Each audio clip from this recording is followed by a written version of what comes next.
आप जब अम्बेडकर की बात आती है तो अम्बेडकर मनुवाद के बहुत बड़े विरोधी थे कहा जाता है। न तो अम्बेडकर को संस्कृत का ज्ञान था, न अम्बेडकर अध्यात्म में रुचि थी।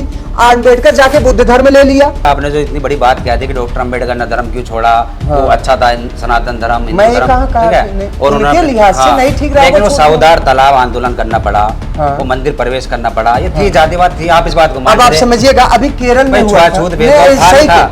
मेरठ की ऐतिहासिक भूमि हस्तिनापुर, और हस्तिनापुर में काफ़ी बताया जाता है कि हस्तिनापुर एक बहुत ही ऐतिहासिक जगह है। यहाँ पर महाभारत से लेकर बहुत बड़े बड़े ऋषि मुनि पैदा हुए और उन्होंने सिद्धि प्राप्त की। देख सकते हैं आप डॉक्टर बाबा साहब अम्बेडकर और तथागत गौतम बुद्ध यानी तमाम महापुरुषों की मूर्ति भी बनाई जाती है।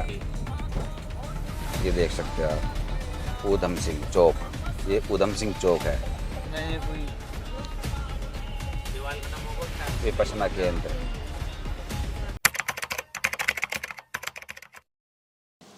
आप इतिहास उठा के देखिए, इस धारा पे जब जब कुछ हुआ है तब साधु संत ही आगे आए। ये मैं नहीं कह रहा हूँ, एक मुसलमान ने अभी एक कोई बुक भी लिखे हैं।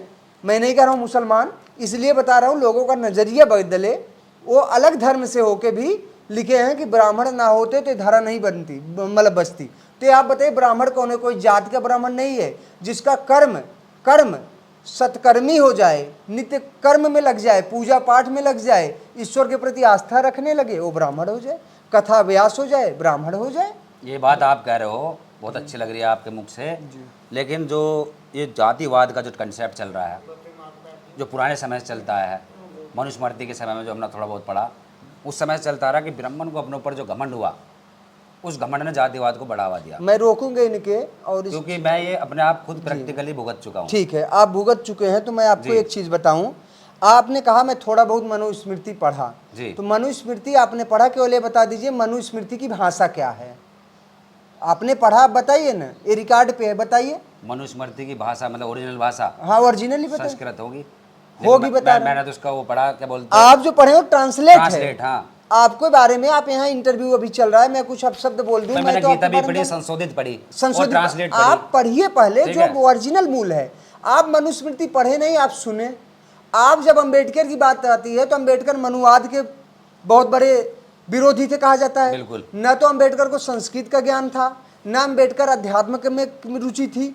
अम्बेडकर जाके बुद्ध धर्म ले लिया, समझिएगा। तो जब अम्बेडकर ने पढ़ा, अम्बेडकर का नाम कैसे पढ़ा अम्बेडकर, ये कोई जानता है? नहीं जानता। आज बता रहा हूँ, अम्बेडकर नाम का एक महाराष्ट्र में ब्राह्मण जाति है, तेंदुलकर, गावस्कर, अम्बेडकर, उन्हीं के नाम से एक ब्राह्मण ने ही इनको शिक्षित किया। नहीं तो पता है सब चीजें, लेकिन पता है तो पता होने के बाद आपको ये पता चलनी चाहिए। जब हम आधे अधूरे अगर ज्ञान पे बात करेंगे तो ये गलत होगा। मनुस्मृति को आप पढ़ लीजिए पहले। मैं अगर कहूं, मैं अंबेडकर का विरोध कभी नहीं कर सकता। अंबेडकर ने संविधान में प्रारूप समिति के अध्यक्ष थे, और उन्होंने सांप्रदायिक एक आपके आर्टिकल 32 है, जिसको उन्होंने संविधान का आत्मा कहा है, संवैधानिक उपचारों का अधिकार। आप पढ़िए अच्छे से अम्बेडकर को, अम्बेडकर की कई बुक हैं, आप उसको पढ़िए। ऐसा व्यक्ति जो हिंदू होते हुए भी अंत समय में बौद्ध स्वीकार कर लेता है, ऐसी क्या वजह रही होगी, ये पढ़िए। और ऐसा क्या हुआ जो हजारों साल से बौद्ध धर्म चला आ रहा है, जिसमें हर जाति हर धर्म के लोग जाते थे, अनुयायी बनते थे। वो धर्म रातों रात एक हरिजन, एक चमार शब्द का मैं यह नहीं कह रहा हूँ, चमार धर्म घोषित हो जाता है। क्यों हो जाता है? किसी व्यक्ति विशेष से बदल जा रहा है। ये मानसिकता बदलिए, मानसिकता बदलेंगे तब कुछ हो पाएगा। नज़र का दोष हो सकता है कि हम चलो चश्मा बना लेंगे, नज़रिए का नहीं हो सकता है। कोई भी ग्रंथ, कोई भी शास्त्र पढ़ के जब हम उस पर पहुँचेंगे, उसके निष्कर्ष पे, तब हम बात करें तो अच्छा लगेगा। आप कोई भी चीज़ पढ़ के आइए, मुझसे पूछिए धर्म के बारे में, मैं आपको बताऊंगा। जैसे आप मीडिया के बारे में जानते हैं, मुझे नहीं पता, लेकिन मुझे पता है आर्टिकल 19(1) के तहत आपके स्वतंत्रता मिली हुई है, ये तो मुझे पता है इतना। लेकिन आपको नहीं पता बालकांड का 4वां श्लोक क्या है, वो तो मैं जानूंगा ना। लेकिन आपके प्रेस में आप जो जानते हैं वो आप ही जान सकते हैं, मैं नहीं जानूंगा। मैं सामान्य चीज़ जानूंगा। और अभी हमारे ही मैं जानता हूँ हमारे धर्म के बारे में, ऐसा नहीं कि आप सामान्य चीज़ नहीं जानते। सामान्यतः आपको इतना पता है, तब आप इंटरव्यू लेने आए हैं। लेकिन जो जाति का कंसेप्ट है, आप ये समझिए कि जाति का कंसेप्ट कब से है। ये जाति का कंसेप्ट 1947 के पहले है कि बाद में है? ये पहले से है। पहले यहाँ तक की था कि हवा भी चलती थी तो ब्राह्मण ये कह देते थे कि रास्ते से गुजर रहे थे व्यक्ति, हवा चल गई, दंड लगा दिए जाते हैं। संविधान आने के बाद तो हमें स्वेच्छा से कहना चाहिए। राजा बदले, कोई बदले तो उसकी नीति बदल जाती है, उसका न्याय विधान बदल जाता है। लेकिन आज लोकतंत्र में 5 साल 10 साल पे कोई भी प्रधानमंत्री राष्ट्रपति बदले, हमारा संविधान वही रहता है, हमारा दंड विधान वही रहता है। तो हमें संविधान को ही अपना धार्मिक ग्रंथ, नैतिक ग्रंथ और न्याय ग्रंथ सब उसी को मानना चाहिए मेरे हिसाब से। और जो हम पढ़ते हैं वो अध्यात्म धर्म हमारा कर्म है, हमारे लिए है। हम आप पे थोपित नहीं कर सकते हैं, हम थोप नहीं सकते हैं, हम आदेश दे सकते हैं, हम आपसे अनुनय भी नहीं कर सकते हैं, हम दंड नहीं उसके दे सकते हैं। हमारा काम दंड का नहीं है, हमारा काम न्याय विधान कैसे चले उसका है। और आप देखिएगा अभी उत्तर प्रदेश जैसे शासन हमारे योगी महाराज जी के हाथ में, मैं ये पूरा आश्वासन आपको दिला रहा हूँ।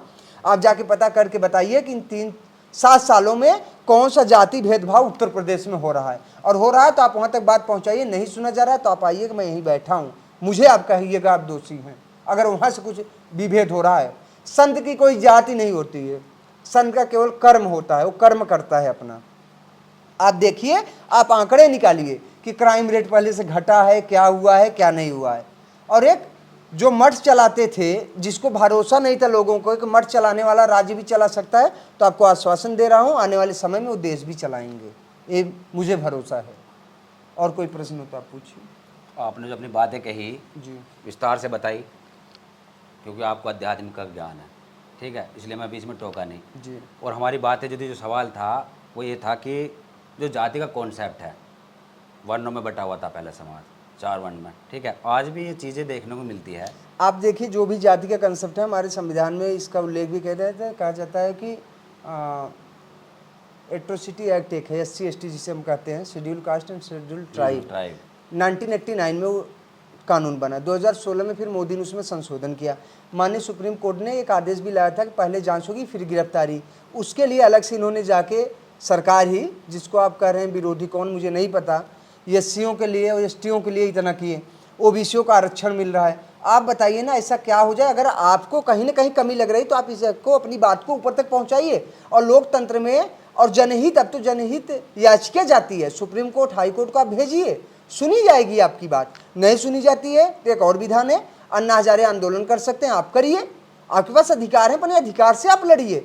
आपको मैं क्या बताऊं, मैं दिशा दिखा सकता हूं, गति देना आपका काम है, वो आप देंगे, मैं आपकी जगह चल नहीं सकता हूँ। भोजन भजन शयन, भोजन करेंगे आपका पेट भरेगा, मेरा नहीं। ये तो बातें शयन आप करेंगे, ये तो भजन आप करेंगे, जो आप बता रहे हैं, ठीक है, ठीक है, कर क्यों नहीं जो मैं रहे हैं? पूछना चाह रहा हूँ उस बात पूछिए ना, आप पूछिए। आंदोलन तो कर सकते हैं, मैं पता है सब चीजें, हाँ, ठीक है, ठीक है। SC/ST एक्ट कानून बना हुआ, यही पता है ठीक है। हमें। मेरा मतलब ये कहने का, आपने जो इतनी बड़ी बात कह दी कि डॉक्टर अम्बेडकर ने धर्म क्यों छोड़ा, वो अच्छा था सनातन धर्म, हिंदू धर्म, ठीक है, और उनके लिहाज से नहीं ठीक रहा, लेकिन वो साउदार तालाब आंदोलन करना पड़ा, हाँ। वो मंदिर प्रवेश करना पड़ा, ये थी जातिवाद थी। आप इस बात को मान अब आप समझिएगा, अभी केरल में हुआ था, छूआछूत भेदभाव था, सही नहीं था। के छुआछूत भी खत्म हुआ था। आर्टिकल 17 उसे कहते हैं, आर्टिकल 17 मूल अधिकार फंडामेंटल राइट, भाग 4 आर्टिकल 17, हाँ मौलिक अधिकार जिसे हम कहते हैं, उसमें 17 को उल्लेख किया गया है। इसका वायलेंस नहीं होता, केवल किसके वायलेंस पे कोई कहीं, आप ये समझिए कि ये इसका अपवाद नहीं है 17 का। आपके साथ छुआछूत हो रहा है, कानून बना है, आपके लिए कानून बना। आप बताइए क्या मैं किसी को दंडित कर सकता हूँ क्या? मुझे अधिकार नहीं है। मेरा अधिकार है अपना शास्त्र, अपना विधान, अपना नियम और क्रिया का। मैं संन्यास जीवन में हूँ, तो मुझसे इससे क्या मतलब है? और आप अगर ये कहें नहीं मुझे नहीं मिल रहा है, तो आप ये राजनेता से पूछा, आप वोट देने का अधिकार है, आपका मत बहुत बड़ी चीज़ होती है। आप अधिकार के लिए अपने लड़ते हैं, आप चुनाव लड़िए, आप प्रेस का अगर कार्य कर सकते हो, चुनाव में आइए, बदलिए, आपको आगे बढ़ना चाहिए।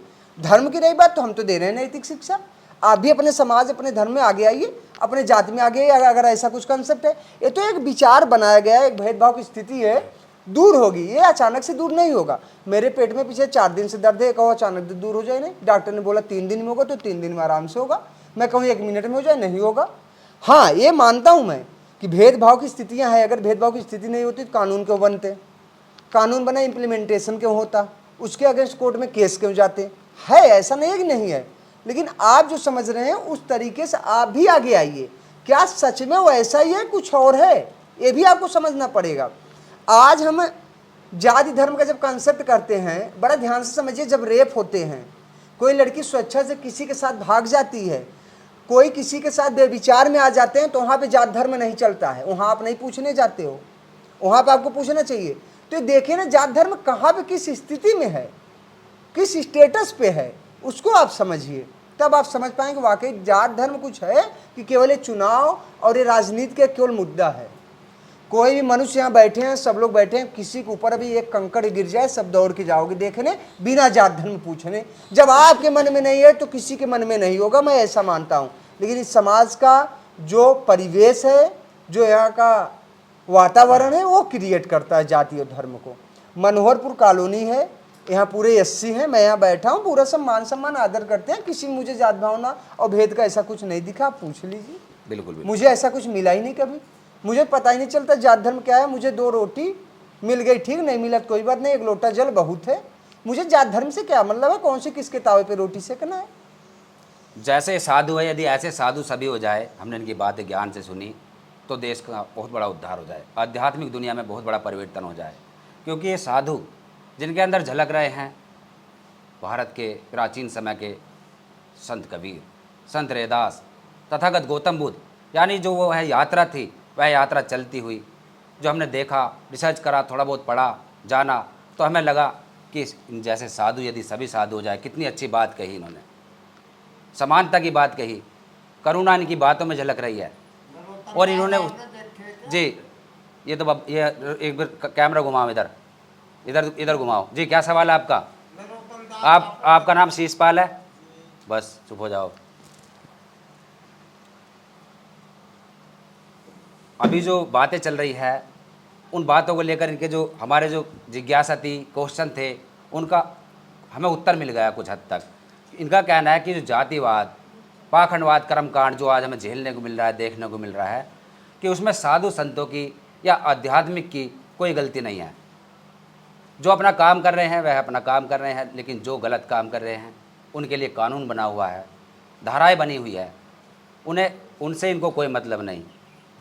और जो सवाल हमारा था कि जब ये ताकतें, ये शक्तियाँ, ये सिद्धियाँ कहाँ चली जाती है, कि जब ये अंजाम होती है घटनाओं को, जैसे कि उसी परिसर में जहाँ घटना का अंजाम दिया गया वहाँ पर ये वारदात हो गई। और ये जो सवाल था हमारा जिसको लेकर आए थे, उनकी सिद्धियाँ कहाँ चली जाती, उनका भी जवाब दिया, सटीक जवाब दिया इन्होंने दिया कि जिस तरह से IAS PCS ग्रेजुएशन करने के बाद ही तैयारी की जाती है, लेकिन सभी IAS PCS नहीं बन पाते, लेकिन कहलाते हैं कि ग्रेजुएशन है, उस तक हर कोई नहीं पहुंच पाता। यानी कि जो शक्तियाँ है वो भी वहीं काम करती है जहाँ पर सत्यता होती है।